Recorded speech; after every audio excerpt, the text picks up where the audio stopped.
Hello everyone and welcome back to a new video. In this video, I'm gonna show you guys how you can fix key not detected on Volkswagen. So if you guys want to learn how you can do it, just follow the steps that I'm gonna show you. So basically guys, this solution will work for most of the Volkswagen models like the Volkswagen Tiguan, the Volkswagen Golf, Volkswagen Polo, Volkswagen Touareg, the Volkswagen Passat, and lastly the Volkswagen Touareg. So if you guys have any of these models, just follow the steps that I'm going to show you and this will be working fine.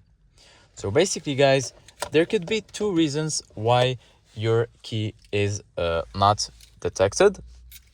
The first reason is maybe you should replace your battery. So if you have to replace your battery, you should just open your key fob and replace the battery, or take it to a Volkswagen technician that could change it to you, but the process is very easy.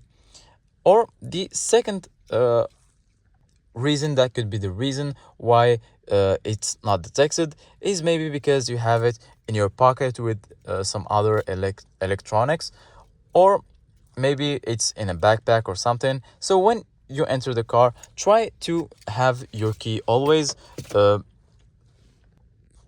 here out, so it will be always detected. Thank you guys for watching and see you guys in the next video.